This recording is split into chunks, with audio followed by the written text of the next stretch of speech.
Make sure that none of these are checked. Tempo, the markers.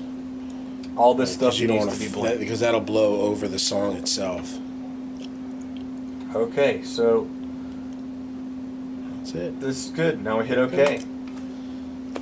And then we wait. And we wait. And this is a big loading of software, plugins, a lot of weird routing and stuff. That's why before you do anything like this, you always want to save, just in the event that this crashes the computer, which I don't think it ever really does, but it's just a good habit. We got a nice system here. And because this is such a heavy taxing thing, we always save right before we import the session data. That way, if this crashes loading in, Did I just say that? Oh, you save right before you hit. Right. Ah, I gotcha. He even takes it up a notch. Yes. Whoa. Okay, now we are going to align and organize tracks appropriately. So, see how this just wrecked our whole world and our setup here, so it appears. But it's pretty logical order here. So we highlighted our bass track, that's where we started from. So for our kick, That means everything down is what we... everything down is in the middle of all our stuff. We just imported the template in the middle of everything. But we started right at our last bass track. So we go to the next one, which is our kick trigger, and we're going to grab that through the first red, which is our kick subgroup. We're going to move that down to in between the kick and snare. Then we're going to grab our snare through our trigger. Actually, I'm sorry, our white noise, which is part of our snare group, through our snare trigger. We're going to move it down between the snare and the toms. We're going to grab our tom subgroup, move it down between the toms and the overs. Overs between the overs and rooms. We're going to have to move the ride and the hi-hat over into this grouping here, because we want to go over, ride, hi-hat. So we mix drums from audience perspective. So it's always the ride to the hi-hat. Bring our rooms subgroup, drum verb, and 2500, which is our drum parallel, on the other side of our room mics here, between our snare room mic and our percussion. Then we bring our percussion track or subgroup over, and now our bass track is right in the right place. We have this bass deep track, which, I'm going to get to that in a minute. Let's just go ahead and get the organization through. So then we have our center section, which is our master returns, our VCAs, and now we've got the rest of the templates. So we're going to go to the end here and grab our acoustic guitars through our vocals, and we're going to slide that down to on the other side of our VCAs, which are in the bright green. So this is the order we want to view it in. Now I'm going to do the same thing I did before. Acoustic subgroup after the acoustic guitars, G1 after our electric guitars that are clean, G2 after our jangly or distorted or crunchy electric guitars, solos after solos. Vocals we'll leave in a group here. Background vocals we don't need, so I'm going to hide and make that inactive. Now, we've already assigned all the outputs to the proper buses that will allow us to do this right. So now we've got a couple things we need to do here. We want to ungroup the drums and ungroup the bass. Switch windows. We're going to copy. I need to ungroup my kicks and my snare as well. We're going to copy the kick in to the kick trigger, snare top to the snare trigger, which is here. And we're going to copy the bass DI, 3 clicks gets the whole thing, to bass deep.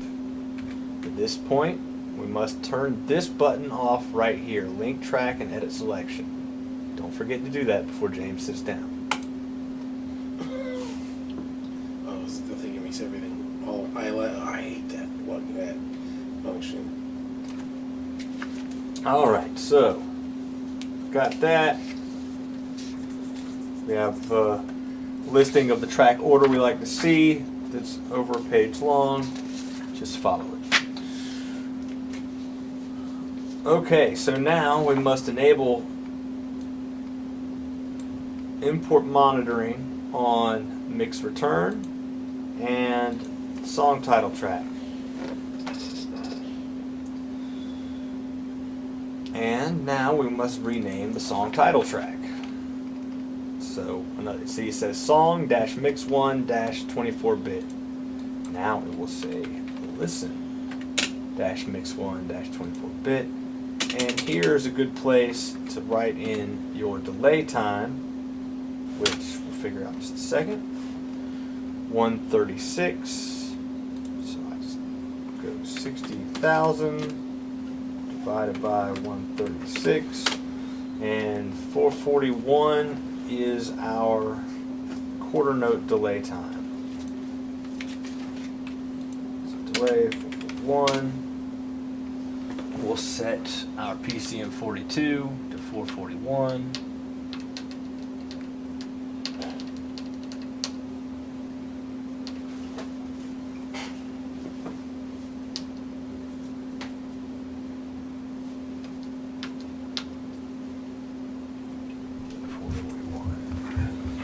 Okay. Now, I'm going to make sure our track views are set up. We always want to view heat, inserts A through E, sends A through E, sends F through J, meters and faders, delay compensation, track color, and comments. We don't want to view mic preamps, instruments, or inserts F through J unless we need to, because we want to save as much real estate as possible. Then we must click on this guy here and enable heat. You can also enable heat through options and activate heat.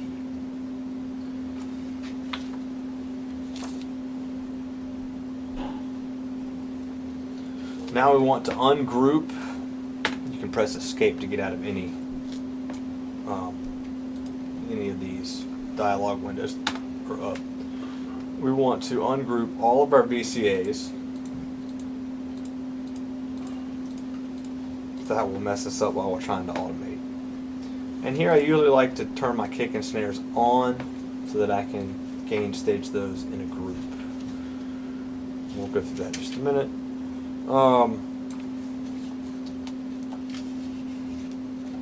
Okay. And I usually like to start with my heat setting 1 or 2 clicks up on both the drive and tone. And James will mess with that later, depending on what the song needs, but that's usually a good starting place. So now, my kicks are grouped. My kick in, kick out, and kick trigger are grouped. And we're going to start gain staging. So,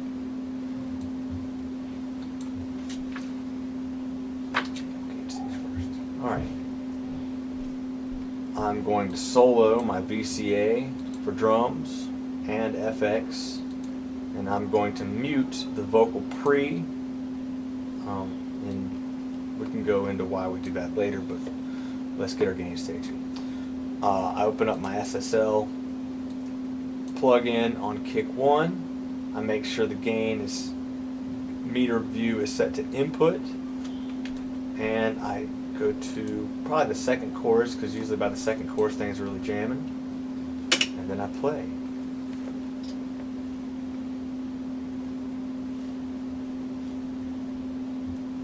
And I can see it, but I can't hear it.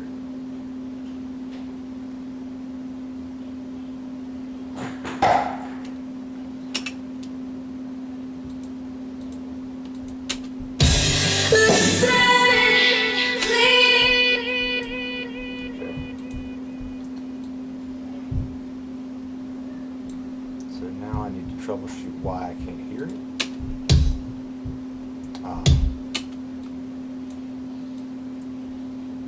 It's odd. I should be able to just solo drums and they also. Because this group is not enabled. So you have to check these things. You have to make sure that on all your VCAs that the template imported properly, and that these are each assigned to what they're called. It's easy to know because we have VCA written after each one. Yeah, I've imported it once and a couple of them didn't fly in correctly. And it's just the group assignments for the VCAs, so it's pretty simple once you realize that's the problem. But I played it, didn't have audio while soloed, that was the reason. So, go back, solo my FX, solo my drums, mute my vocal pre. Alright, so now I just want to hear kick drum. And here's the best part of this. You know, we've mimicked our basic setup for the SSL. So the way this is set up, when he flies this in and he gets his basic gain staging, if the song was recorded kind of in a quality fashion, or in a standard, you know, kind of good sounding quality of recording, once he flies it in, it's going to sound good. You know, we've got everything set, you know, and then from there, all it is, you know, a matter of going from good to great.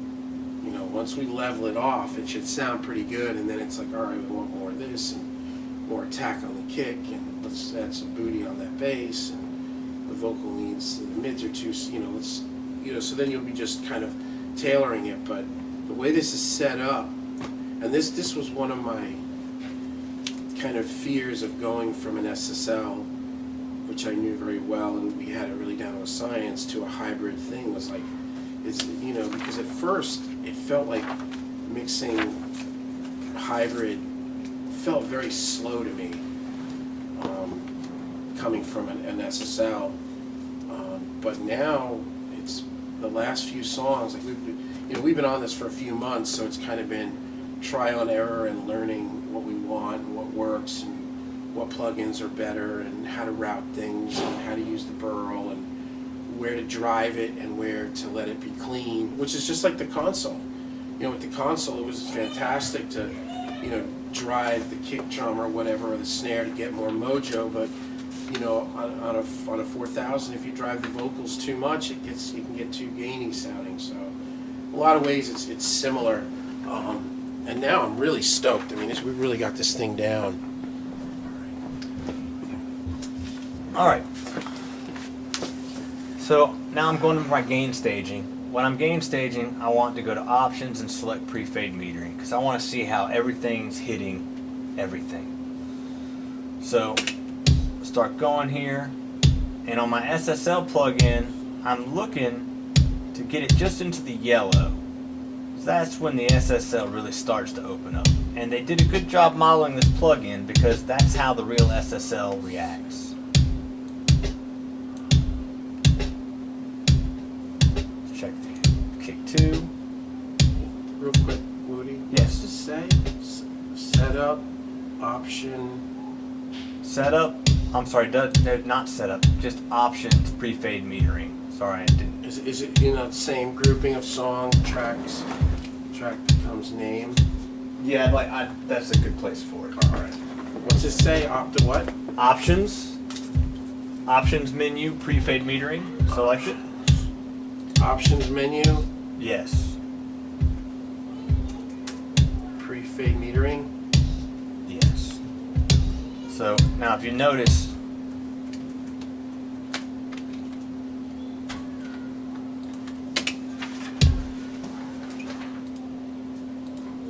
we're going to set a loop here. If you notice that some of the kicks aren't coming through all the way. So I'm going to mute one of my kicks here and mess with my gate here and my gate threshold.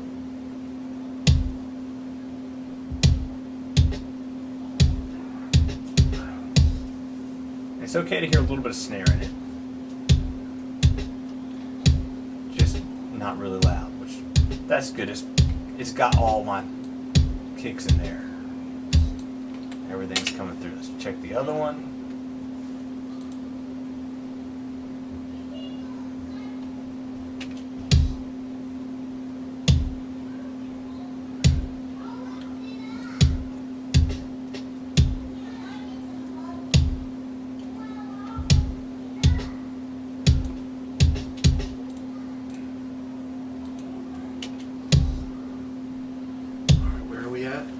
gain staging and setting our gates.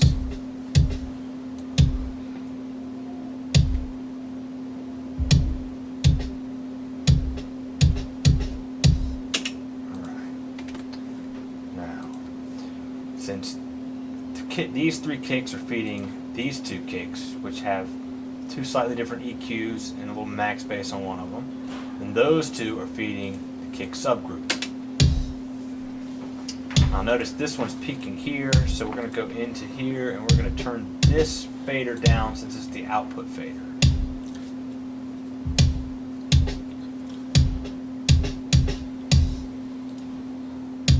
Alright, so there's our kick. Let's go to our snare.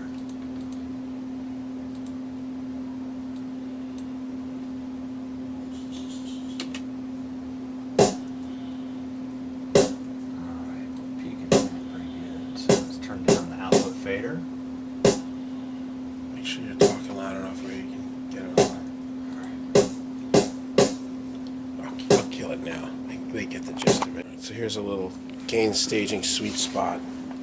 So you'll hear often mixers talk about how you don't want your channel faders to be higher than your subgroup faders, which in most cases that's true. But in our case that doesn't work because we're using the SSL 4000 E-Series plugin, which you want to be hitting where it starts to turn yellow, because at that point the plugin modeled after the console really starts to open up.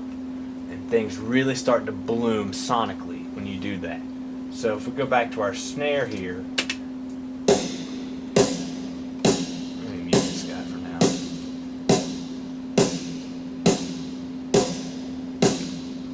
I actually want to bump the gain up, which, you know what, I'm going to do it this way. Come up.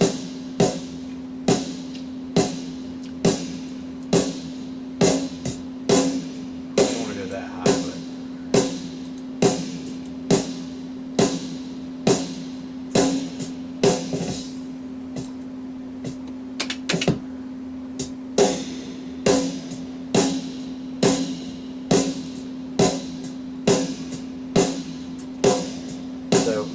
those hits in the red, they really bloom. So I'm going to put my compression level there, that's good. I'm going to do a little bit higher ratio here.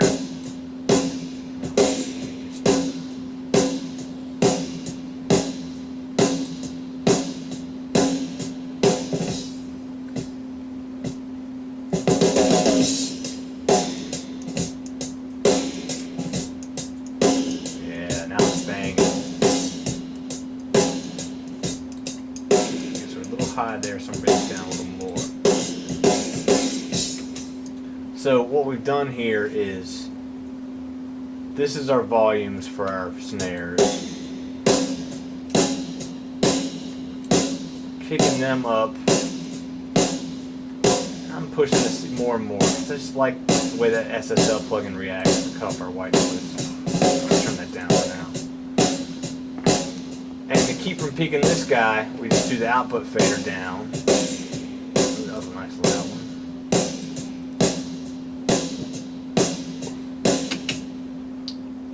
Now that we're not peaking the bus, we can turn the snare faders for the subgroups up and down all we want, and it's going to keep the sound pretty consistent because we've gain staged it properly. This doesn't work for most people's setup, but this is how we do it here. Rock and roll. Oh, hold up. So tell them what you're doing. Alright, so I've gotten my gain staging into my SSL plugin for all the instruments. Now I get the vocals here, and I've got the level into the SSL, but now we have to check, we have to switch this. We always want this in gain reduction mode. We're going to switch it to +4 because we want to make sure that we're not sending out too much back into here, because that will cause distortion. So I'm at the loudest point of the song, and it's hitting pretty good. It's going up to 0 at the high peak. That's a good place. We don't really want it to go much higher than that. So yeah, we've got our gain staging good there. And that would be controlled by these 3. So we have our tracks that push into here. These guys are the volumes to send to here. This What's is to here? Pultec? Pultec. So just go through the signal chain real quick. So vocal tracks push to these subgroups. So verse, chorus, and bridge. We want to set up our inputs from the And the verse, chorus, and SSL bridge. remember, on all this stuff, all the effects and plugins from the template fly in on these buses or these auxes. Correct. Now, different from the other instruments where I usually want to get the meter peeking into the yellow, on our vocals, I don't want the meter peeking into the yellow. Right, I that's don't too- want the pushed vocal sound. We want a clean, clear vocal. Right. So I want to keep that up into the top green at the highest. And if while I'm mixing I want more gain, I can hit it harder. That's right. So, once we get that established, which is what these levels are here, now these levels are the ones that push per section of the song into our Pultec and into our vocal compressors. So it pushes first into the Pultec, right? Yes, and then the into Pultec pushes into the 1176 and the LA2A, so that when James is mixing, he can decide I don't want to hit the LA2A and the I don't want to hit my vocal compressors as hard. He can pull it down off the Pultec, or if he wants to hit them harder over globally, he can push them. And I can like turn that. sometimes what I'll do is turn the Pultec down and then turn the return of the compressors up a little bit. Right. So this is our final vocal level here after the compressors. Right. So, Listen, please anybody, I'm crying out for help. Listen, it's hard. It feels like we're hitting it still a little too. well, we got our Yeah. EQ set up for a different song, so we'll have to get this sound right. And our probably hitting our effects too hard for this song as well. Yeah, because she's hitting it kind of. Yeah. All right, cool. So we ready to kind of move on to the next? Let's see. Oh yeah, so I've gotten my gain staging. So yeah, we need to go up and we need to do some more talking about stuff. So, are we rolling? Yep, we're rolling. All right. So we've gotten our gain stages the whole song. Now we have to go back to our drums here. If there's any part where they're doing drum side stick, and that's where he's got the stick laid across the drum, he's tapping the rim of it. We want to clip gain those parts up. So there isn't any in this song, but let's just pretend that there is. Let's say this section here is our side stick. We'd highlight the section, we press Apple E, and then we just turn it up until it's at a good volume that we're happy with. It's that simple. But always do that for your side stick. And on the white noise track, if there's any side stick in that part, make sure that it's in mute view Why don't you tell them a little bit about the white noise track? and turn it down or mute it. White noise track is a popular pop music trick where you add a signal generator to a track, and then you use a expander gate with a key input using the side chain to tell that when to turn on and off. So we're sending bus 10 off of our snare trigger here, since it's completely clean with no other drums in it. We're sending that to the key here. So we have the key set for bus 10. We have the side chain turned on here. And that is only allowing the white noise to come through during a snare hit. Now, this song might not be a song that we use it for in the long run, but there's a lot of songs that we do use it for. So, Listen, please anybody, I'm crying out for help. so here's our drums. That sounds good, man. So if I turn this up,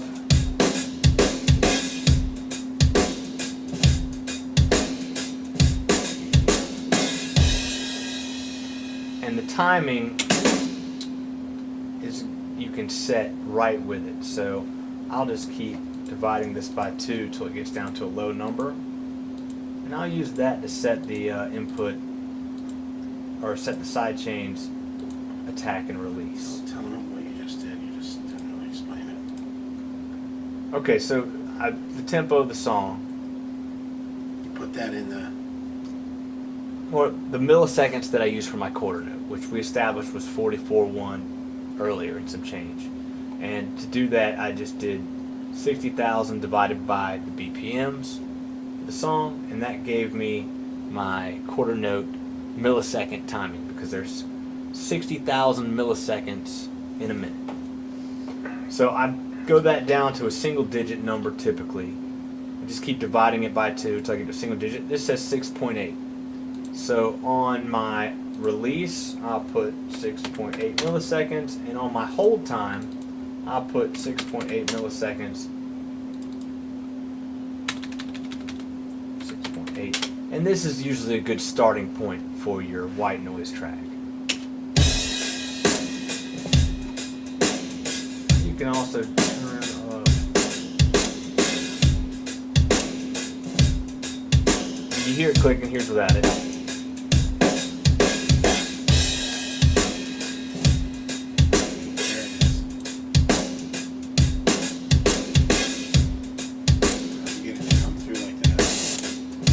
Your threshold to get it to really come through.